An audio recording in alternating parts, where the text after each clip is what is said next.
नमस्कार दोस्तों, स्वागत है आपका हमारे आज के वीडियो में। दोस्तों आज हम बात करने वाले हैं पंप मोटर कैलकुलेशन के बारे में। दोस्तों हम जानेंगे कि जब किसी पंप के लिए हम किसी मोटर का सिलेक्शन करते हैं तो उसकी पावर रिक्वायरमेंट हम कैसे जानते हैं, कैसे निकालते हैं, उसको पावर रिक्वायरमेंट को निकालने का क्या फॉर्मूला है और क्या डिफरेंट तरीके के पंप होते हैं। तो दोस्तों आगे की वीडियोस के लिए प्लीज हमारे चैनल को लाइक करें, फॉलो करें और सब्सक्राइब करें। सो आइए बढ़ते हैं आज की वीडियो की तरफ और जानते हैं पंप मोटर कैलकुलेशन के बारे में। सो दोस्तों पंप मोटर के तरफ बढ़ने से पहले एक बेसिक सा सवाल। दोस्तों पंप क्या होता है? पंप एक बहुत ही बेसिक सी चीज है जो कि हमारे घरों में, हमने म्युनिसिपैलिटी की ऑफिसेज में बहुत ही जगह देखा होगा। एक पंप एक बेसिक मैकेनिकल डिवाइस है जो कि फ्लूइड को, सॉलिड वेस्ट को, केमिकल को और स्लरीज को एक जगह से दूसरी जगह पे ट्रांसपोर्ट करता है with the help of A mechanical action. ये मैकेनिकल एक्शन हम कैसे करते हैं? दोस्तों इलेक्ट्रिकल एनर्जी मैकेनिकल एनर्जी में कन्वर्ट होती है और वहां से हम इस पंप को ऑपरेट करके ये जो एक्शन है इसको कंप्लीट करते हैं। सो दोस्तों सिस्टम के थ्रू पंप में दो इंपॉर्टेंट कंपोनेंट होते हैं, एक आपका होता है फ्लो और एक होता है हेड। जब बात करते हैं किसी भी पंप को, जब हम खरीदने जाते हैं या डिजाइन करते हैं तो पंप के मुख्यतः दो पैरामीटर होते हैं।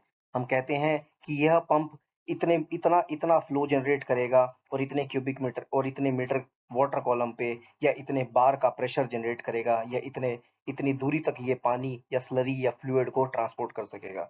तो फ्लो क्या होता है दोस्तों? फ्लो होता है it determines the amount of fluid जो कि पंप जो है मेरा पंप कर सकता है। मतलब इतना जो फ्लो है, इतनी क्वांटिटी, इतनी मात्रा का जो फ्लूइड है यह पंप भेज सकता है एक स्थान से दूसरे स्थान पर। और हेड क्या होता है? ये बताता है कि कितनी दूरी तक कि ये जो पंप है वो उस फ्लूइड को ट्रांसपोर्ट कर सकेगा। तो यह दोनों इंपॉर्टेंट पैरामीटर्स होते हैं जब भी हम किसी पंप का सिलेक्शन करते हैं। आगे ब्रीफली बात करें तो पंप बेसिकली दो टाइप के होते हैं उनके ऑपरेटिंग प्रिंसिपल के बेसिस पे। एक होता है आपका डायनेमिक पंप्स और एक होता है डिस्प्लेसमेंट पंप्स।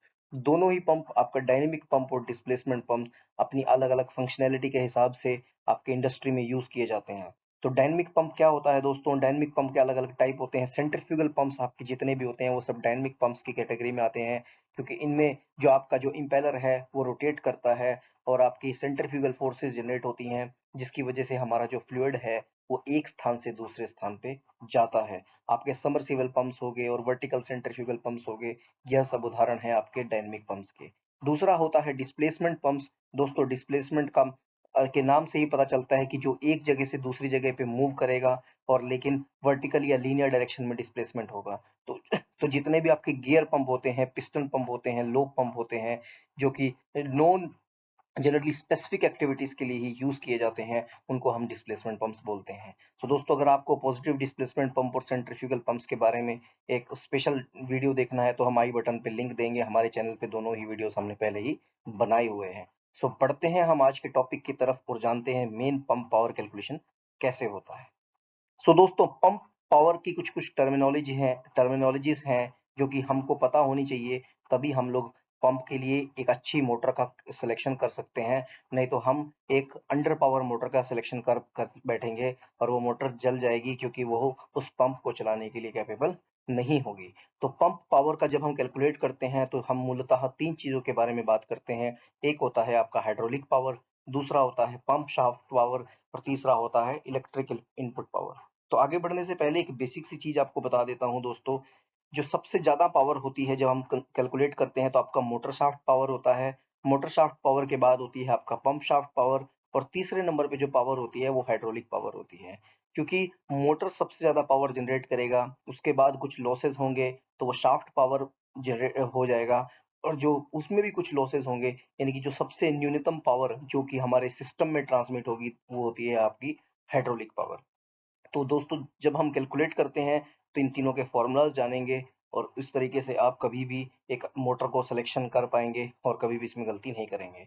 तो हाइड्रोलिक पावर क्या होती है? जैसे मैंने आपको बताया, हाइड्रोलिक पावर जो कम्युनिकेट होती है लिक्विड को पैसेज पंप से, तो जो यह होती है तीनों पावर्स में सबसे कम पावर होती है कि वैल्यू वाइज, और ये जो पावर होती है ये आपके सिस्टम में ट्रांसमिट होती है, यानी कि आपके फ्लूइड को ट्रांसमिट होती है। दोस्तों इसका बेसिक और सिंपल सटीक फॉर्मूला है जो कि आपको पुट करना है और आप हाइड्रोलिक पावर को कैलकुलेट कर सकते हैं। हाइड्रोलिक पावर को पीएच के तरह से डिनोट किया जाता है और इसका फॉर्मूला होता है क्यू। क्यू का मतलब होता है आपका फ्लो, जो भी आपका सिस्टम का फ्लो है, या मीटर क्यूब पर सेकंड में भी ले सकते हैं या मीटर क्यूब पर आवर में भी ले सकते हैं, और उसी हिसाब से आपको फॉर्मूले में वैल्यूज को सबको एसआई यूनिट्स में कन्वर्ट करना पड़ेगा। दोस्तों नेक्स्ट होता है एच। एच होता है आपका हेड ऑफ द फ्लो, यानी कि जितना मेरा पंप टोटल हेड जनरेट करेगा उसकी वैल्यू मुझे मालूम होनी चाहिए। तीसरा होता है रो। रो होता है दोस्तों density of the fluid. Density of the fluid बहुत जरूरी है, क्योंकि डेंसिटी ऑफ द फ्लूइड के हिसाब से ही वो जो पंप है उसको उतना कितना काम करना पड़ेगा, वो डेंसिटी ऑफ द फ्लूइड के ऊपर डिपेंड करता है। जनरली हम इसकी वैल्यू केजी पर मीटर क्यूब में लेते हैं।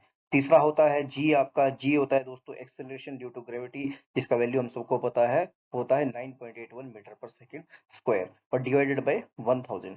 तो दोस्तों यह एक फॉर्मूला है। अगर आप इसको फॉर्मूले को एज इट इज यूज करना चाहते हैं तो मैंने ब्रैकेट में यूनिट्स भी लिखी हुई हैं, तो आप इन सब चीजों को इन्हीं यूनिट्स में डालेंगे और कन्वर्ट करेंगे अपने जो भी सिस्टम है आपके पास उसका रिक्वायरमेंट, और इस फॉर्मूला में डालेंगे तो आपका हाइड्रोलिक पावर आपको आ जाएगा। अगर आप वैसा नहीं करते हैं, आपके पास डिफरेंट यूनिट्स हैं, तो उसी हिसाब से आपको फॉर्मूला में चेंज करना पड़ेगा। बढ़ते हैं आगे की स्लाइड की तरफ दोस्तों। नेक्स्ट पावर होती है, मैंने बताया था आपको सबसे कम होती है हाइड्रोलिक पावर, उससे जो अगली बड़ी पावर होती है वो होती है आपकी पंप शाफ्ट पावर। तो पंप शाफ्ट पावर कौन सी पावर होती है? यह पावर होती है the pump shaft power is the power required transferred from motor.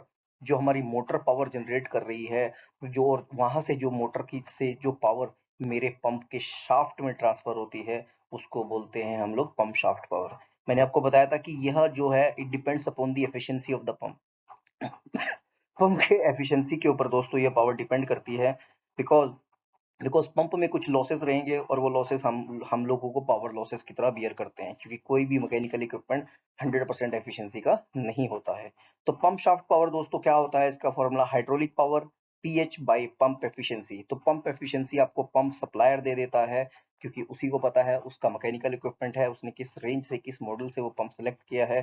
तो पंप एफिशिएंसी पंप सप्लायर देता है। और जब आपके पास पंप का हेड फ्लो दोनों है, तो आप हाइड्रोलिक पावर हमने पहले ही इजीली कैलकुलेट कर ली थी। तो इससे दोस्तों हमने क्या निकाला? Pump shaft power.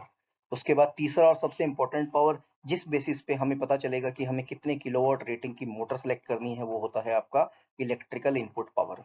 तो इलेक्ट्रिकल इनपुट पावर मैंने जैसे आपको पहले ही बताया था, this is the maximum power required to operate a system.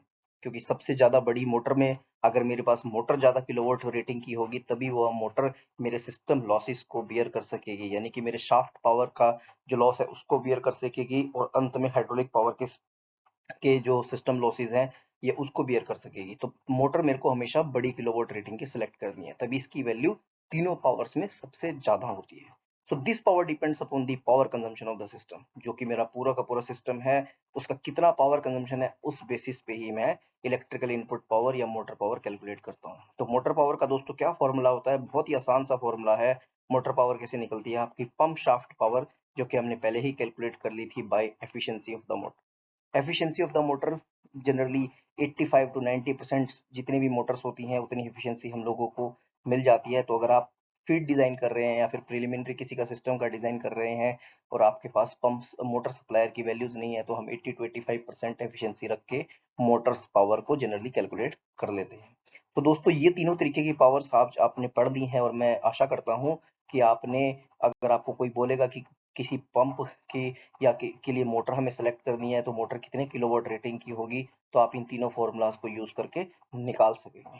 तो दोस्तों आगे की वीडियोस के लिए प्लीज हमारे चैनल को लाइक करें, फॉलो करें और सब्सक्राइब करें। सो धन्यवाद दोस्तों।